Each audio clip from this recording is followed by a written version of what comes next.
Assalamualaikum warahmatullahi wabarakatuh. So in this video, our group will explain about lesson planning. First, we should know what is the lesson planning. According to Harmer, lesson planning is the art of combining many elements into a coherent whole so that the lesson planning has its own identity. In my opinion, lesson planning is a crucial skill for every language teacher, especially for teaching English as foreign language. The function of lesson planning has to function first for a list of activities, but a strategic guide that helps teacher organize time, select appropriate methods, and tailor the lesson to the diverse needs of learner. And the second is for support teacher in achieving instructional goals efficiently, allows them to visualize the lesson flow, anticipate quotation problem, and prepare proactive solution according to Farrell. So after we know what is the lesson planning and the function, we will move to the principle of effective lesson planning. So the principle of lesson planning has 5 points. First is clear learning objective. In this principle, objective from the foundation of any lesson. This should be specific, measurable, achievable, relevant, and time-bound or smart. Clearly stating what learners are expected to know or be able to do by the end of the session. For example, by the end of the lesson, students will be able to first identify, to use expression or write simple sentences about their material. The second point is understanding learners. Teacher must understand their students' backgrounds, proficiency levels, interests, and learning preference. This knowledge is vital for designing inclusive and effective activities. For example, the teacher should analyze their student differentiation and also differentiation between each student. The third point is time management and lesson structure. A coherent structure, example, Warmer, presentation, practice, correction, or fuller, and realistic time allocation for each stage are critical. For example,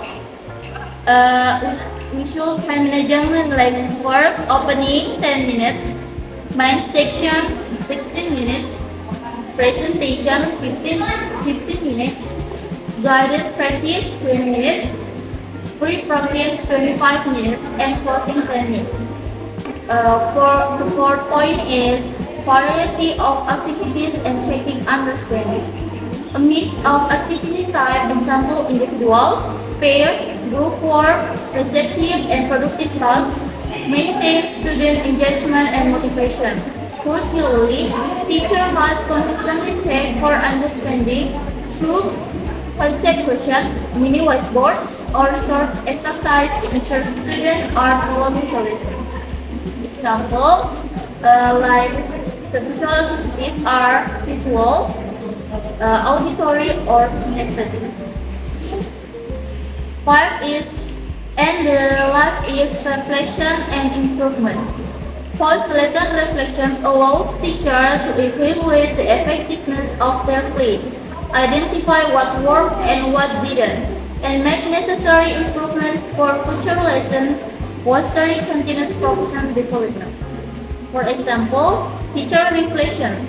Like after the lesson, teacher notes were students able to use like or dislike expression appropriately, which activity was most effective, and how can shy students impress participants. And for follow-up, the teacher will use more role-playing in the next meeting to impress student confidence. The next speaker is Citra Lestari, will explain about theoretical, international, and national. So, my name is Citra Lestari. I will explain about theoretical foundation, international, national, and local. First, international foundation. The International Foundation refers to global foundation and frameworks that influence how English or other subjects are taught worldwide. For example, the image mentioned the CAPR, a reference for language and other international teaching language. These frameworks emphasize communicative conference atau kemampuan berkomunikasi dalam konteks nyata, bukan hanya dalam grammar. In short, International Foundation give us global standard. Jadi guru bisa tahu bagaimana pembelajaran bahasa Inggris diterapkan di seluruh dunia. It helps teachers to make sure their teaching meets international quality. 2. National Foundation. We have the National Foundation, which focus on Indonesian education policy. In the picture, it says the lesson planning RPP atau RPP atau rencana pelaksanaan pembelajaran is designed lesson on national curriculum documents such as kurikulum 2018 atau K13 dan Merdeka Kurikulum atau Kurikulum Merdeka. These documents guide teacher on what and how to teach in Indonesian schools. Jadi bagian nasional ini memastikan pembelajaran di Indonesia sesuai dengan aturan standar yang ditetapkan oleh Kemendikbud. So in summary, the National Foundation conducts teaching practice to Indonesia education policy. 3. Local foundation. The last one is the local foundation. This part emphasizes local context, bagaimana guru menyesuaikan dengan budaya, kebutuhan, dan lingkungan. Kebutuhan lingkungan siswa di daerahnya.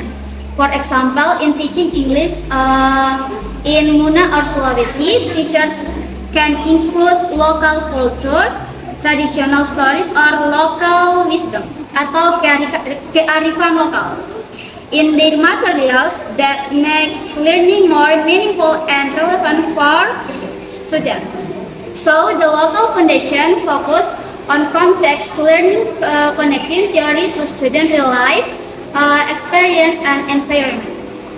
Jadi ketiga dasar ini saling melengkapi dan penting dalam pembelajaran, menjadi seimbang, relevan, dan efektif mulai dari tingkat dunia hingga ruang kita sendiri. Oke, sekian dari saya. Wassalamualaikum warahmatullahi wabarakatuh. My name is Anissa with number registered A1M224085. In these slides, I will explain about difficulties, obstacles, and weaknesses of lesson planning. Teachers frequently encounter significant challenges in lesson planning. Time constraints are a major hurdle as crafting detailed plans is immensely time-consuming.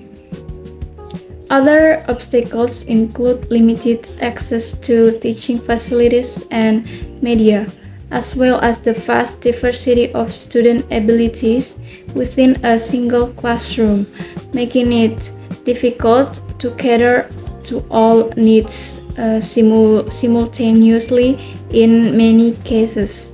As noted by Muslik and Suyatno, lesson plans are often treated as mere administrative formalities to be inspected rather than functional guides for teaching, drastically reducing their effectiveness. In this slide, we have proposed solutions. First, professional development. Teachers should engage in continuous training, workshops, and seminars to enhance their planning skills.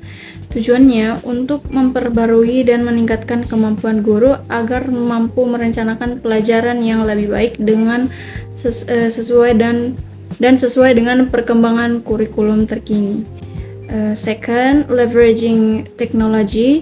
Utilizing digital tools and platforms can streamline the planning process, offer access to wealth of resources, and facilitate the creation of interactive materials.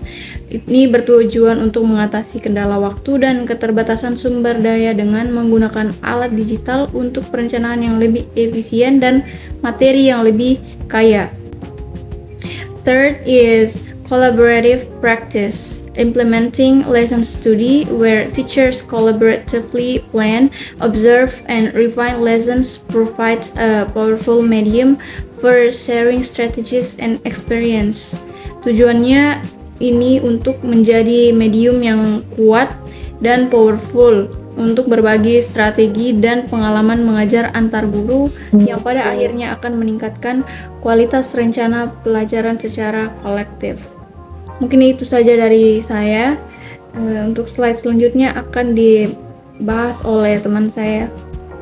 Hello, my name is Digza Inaya Riananti with registration number A1M224088, and the next topic is I will explain about the 4 methods that teachers can use in developing lesson plans. So first is communicative language teaching or CLT.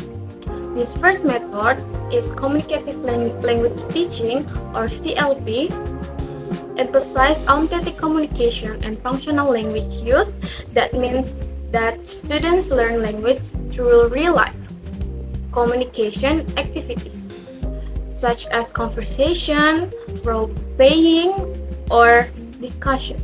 The main goals is for students to communicate effectively, not just memorize grammar rules. And the second is task-based learning or TBL. In this method, learning centers on completing meaningful tasks. Students are given real-life tasks such as planning a trip or creating a poster. While completing this task, they naturally use and practice their English language skill. Third is project-based learning or PBL. This method involves students in a project that requires them to research and solve a problem within a specific time frame. For example, students can conduct research on a topic and then present their results. In this way, they learn to think critically, creatively, and collaborate while using English meaningfully.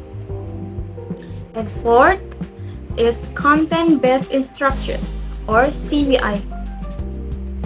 This method combines language learning with specific subject matters that students learn English through topics such as science, history, or culture.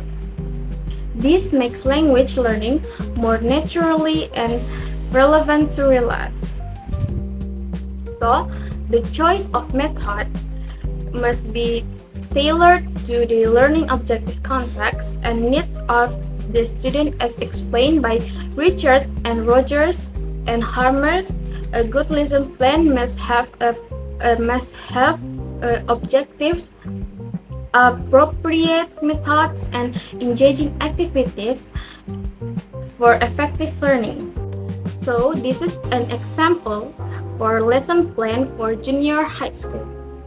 Objective student can use the simple present tense to describe daily routines. And then the materials is worksheets, pictures of daily activities, short audio conversation, verb cards with pictures, or scaffolding. So the procedure is first, introduction, 5 minutes, brainstorming on daily routines. And second, main activity for 25 minutes, explanation of simple present tense followed by guided group practice using verb cards. Third is practice, 15 minutes. Students write sentence about their own routines and share with a partner. Differentiated by read liners, some write list, other full sentence. Fourth, closing, 5 minutes, review key points, assign homework to write a short paragraph. First, anticipate problems students struggle with verb conjunction, and then solution use prepared verb cards and peer support, and then evaluation observation during activities, write a paragraph, homework. This plan is simple, incorporates variety and includes scaffolding and differentiation strategies. Okay, so that are 4 main methods that teachers can use in developing a lesson plan, and how to use it, such as example that I have. So next is the conclusion. So to close this video, we can conclude that lesson planning is an indispensable component of effective language teaching. It is a complex process supported by robust theoretical foundation from both international and national, by stabilizing clear objectives based on backward design, understanding and differentiating instruction for learners, managing times and structure effectively, employing a variety of activities with built-in scaffolding, and engaging in continuous reflection. Teachers can significantly enhance learning outcomes despite challenges like time constraints and diverse classrooms. Solutions through professional collaboration and technology integration can empower teachers to develop lesson plans that are not just administrative requirements but vital roadmaps for meaningful and successful teaching and learning. So that's all for our material from Group 2 about lesson plans. I close this video by saying wassalamualaikum warahmatullahi wabarakatuh, and leave your comment down there. Bye.